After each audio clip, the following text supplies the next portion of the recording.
Bom dia, seja muito bem-vindo, seja muito bem-vinda. Esse é o canal Versículo do Dia.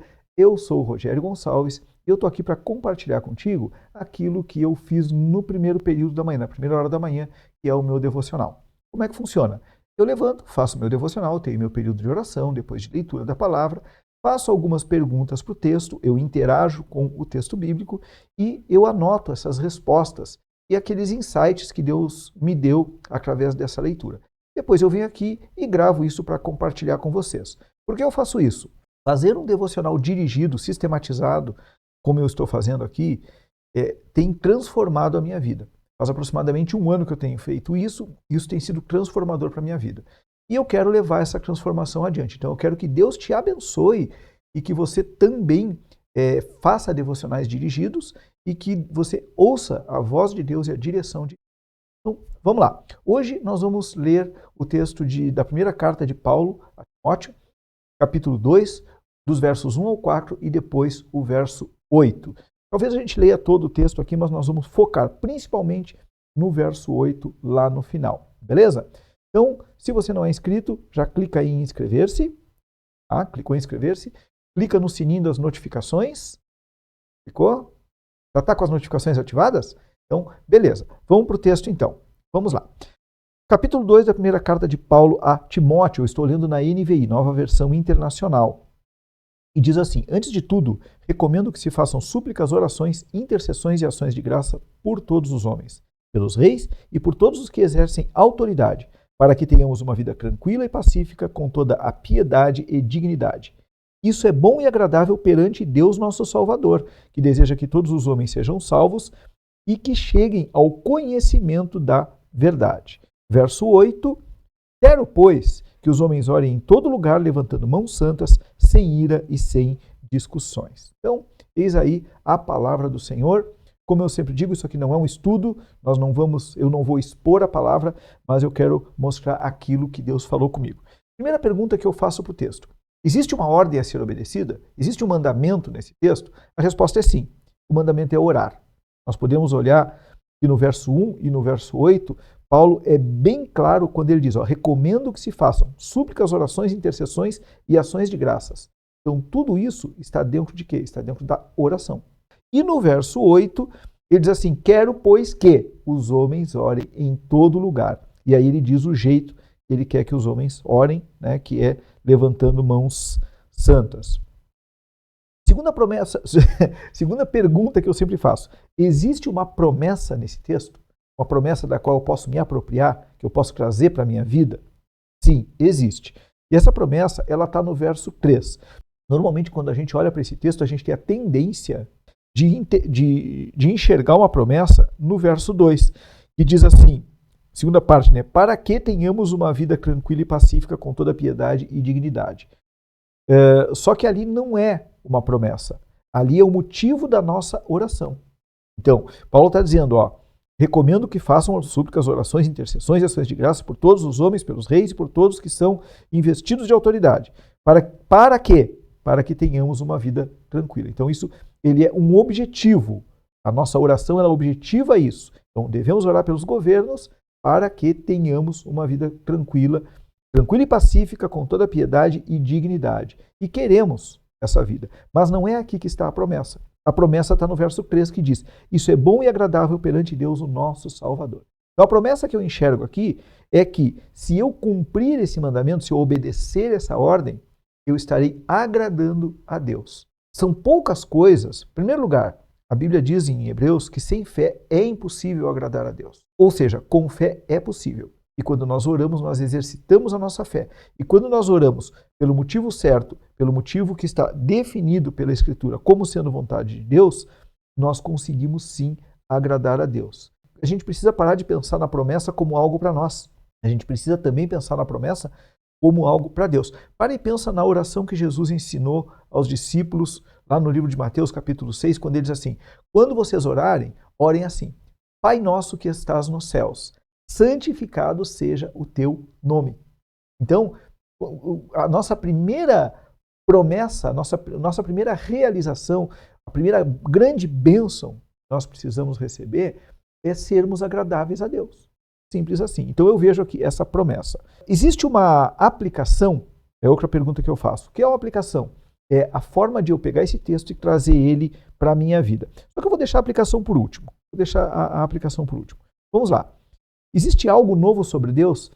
Às vezes, Deus vai te mostrar no teu devocional, como tem mostrado para mim, algumas coisas que para mim são novas. Não uma novidade em Deus, mas algumas coisas em Deus que eu ainda não tinha percebido. E olha só, o que eu percebi aqui? No verso 4, ele diz assim, ó, que deseja que todos os homens sejam salvos e cheguem ao conhecimento da verdade. O verso 4 ele é complemento do verso 3, né? Isso é bom e agradável perante de Deus, nosso Salvador, que deseja, ou seja, quem deseja? O nosso Salvador. Deseja que todos os homens sejam salvos e que sejam ao conhecimento da verdade. Rogério, mas tu não sabia disso? Tu não sabia que Deus ama, que Deus amou o mundo de tal maneira que entregou o seu Filho único para que todo aquele que nele crê não morra, mas tenha vida eterna? Então, é para todo aquele que nele crê. O desejo de Deus, a vontade de Deus, mas é como se Deus dissesse assim, eu gostaria que todos fossem salvos, mas nem todos serão. Então, isso para mim é uma prova, é uma evidência de que a graça de Deus ela está espalhada sobre o mundo para todos aqueles que creem no nome do Senhor Jesus. Tanto que, eu não li aqui, mas eu vou ler agora, o versos 5 e 6.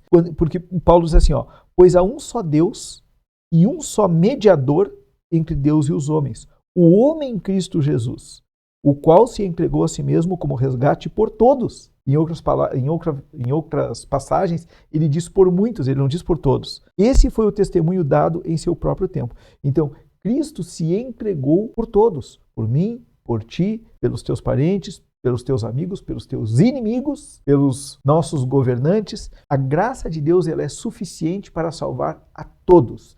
Agora, se todos vão se salvar, eu acredito que não. Mas isso é uma novidade para mim. É algo novo sobre Deus para mim. Então, fiquei muito feliz de perceber isso, que no coração de Deus, a vontade dele é que todos sejam salvos. E vamos lembrar o seguinte, Deus é todo-poderoso. A vontade dele é que todos sejam salvos, mas não é a determinação dele que todos sejam salvos. E aí a gente entra no campo do mistério. Tem coisas que foram reveladas para nós e tem coisas que não foram. Porque se a vontade de Deus é que todos sejam salvos e a gente sabe pela Bíblia que alguns não serão salvos, que alguns irão para o inferno, como é que a gente lida com isso? Em primeiro lugar, a gente lida confiando que Deus é bom, justo e Ele é fiel. Quais são os temas principais que eu vi nessa passagem? É outra pergunta que eu faço para o texto. Quais são os temas principais dessa passagem? Em primeiro lugar, a primazia da oração. A gente percebe que Paulo está falando da importância da oração, tanto que ele traz isso como um mandamento, e depois ali no verso 8, quando ele diz quero, pois que, esse quero não é um querer,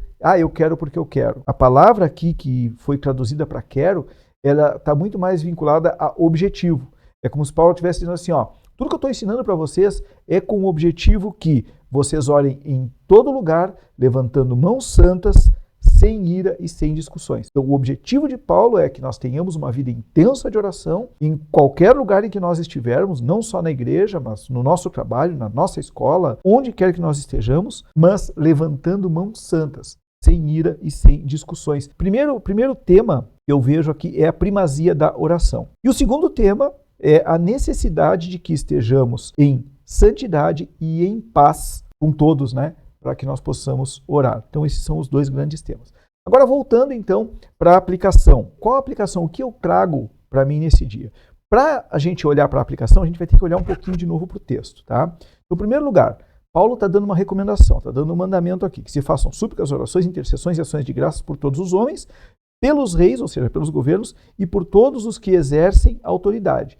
Na Almeida diz que estão investidos de autoridade, ou seja, que receberam de Deus autoridade para governar. Para que tenhamos uma vida tranquila e pacífica, com toda piedade e dignidade, e aí pulando para o verso 8, quero, pois, ou quero, porém, ou então eu quero, ou então eu planejo, eu trabalho para isso, para que vocês orem em todo lugar, levantando mãos santas, sem ira e sem discussões. Então tem duas coisas aqui que me mostram a aplicação que eu tenho que trazer para a minha vida.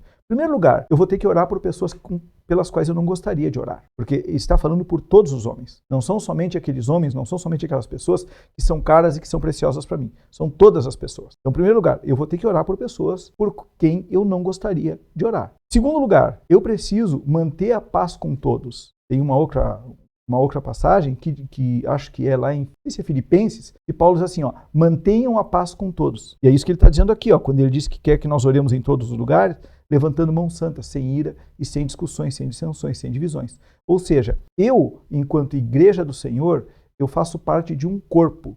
E a minha mão, que faz parte do meu corpo, ela não sobrevive sozinha e sem ela o meu corpo fica com falta de algo muito importante. Como é que eu vou pegar a minha garrafa? Como é que eu vou pegar a minha caneta? Como é que eu vou dirigir? Sem a minha mão, eu vou ficar extremamente limitado. E a minha mão sem o meu corpo, ela morre. Então, é isso que Paulo está trazendo aqui e que eu quero trazer como aplicação para mim e para você. Precisamos lembrar que nós vamos orar por pessoas pelas quais nós não queremos orar e nós precisamos, mesmo que não concordemos com tudo que os nossos irmãos, que as nossas lideranças falam ou fazem, nós precisamos andar em unidade. Veja bem, andar em unidade é diferente de andar em uniformidade. Andar em uniformidade é todo mundo fazendo a mesma coisa, pensando do mesmo jeito. E não foi para isso que Deus constituiu a sua igreja. Deus constituiu a sua igreja para que, havendo essa diversidade, a gente consiga andar junto. Então, qual é a aplicação que eu trago aqui? Em primeiro lugar, dizer não para a minha visão. Dizer não para aquilo que eu acredito ser o certo, cada vez que aquilo que eu acredito que é o certo não está de acordo com a palavra de Deus, ou não está explícito pela palavra de Deus. Eu não posso dizer assim, eu só vou orar pelo fulano, pelo beltrano, se ele merecer. Não. Aqui diz que eu tenho que orar por todos os homens. Então a minha visão fica em segundo plano. Na verdade, a minha visão, ela deixa de existir porque é um mandamento. Eu preciso orar. Então a aplicação é abrir mão da minha visão, abrir mão da minha vontade e simplesmente orar por todos os homens. Abrir mão dos meus conceitos, abrir mão daquilo que eu acho que é o melhor para a igreja, que é o melhor para a comunidade de fé e tal, em prol da própria comunidade de fé. Para quê? Para que eu possa alcançar esse objetivo que Paulo propôs para mim. Orar em todo lugar e sem divisão. Levantando mãos santas, sem briga, sem ira. O que adianta eu orar por alguém se eu estiver com raiva da pessoa? Sabe? Eu tenho que suprimir a minha raiva, eu tenho que afogar a minha raiva para que eu possa orar por essa pessoa. Amém? Então, esse foi o devocional que eu fiz hoje. Essas foram as coisas que Deus falou comigo e que eu espero que venham também encher o teu coração como encheram o meu. Agora, eu vou orar por ti e pedir que Deus te abençoe. E não esquece, se tu não te inscreveu ainda, te inscreve no canal e no final compartilha esse vídeo com alguma pessoa. Compartilha no teu grupo do WhatsApp, no grupo da igreja. Mas vamos lá, vamos orar. Vamos orar porque a oração é o propósito aqui dos nossos devocionais. Fecha teus olhos. Senhor Deus, em nome de Jesus, Pai, eu quero te agradecer por esse tempo de devocional.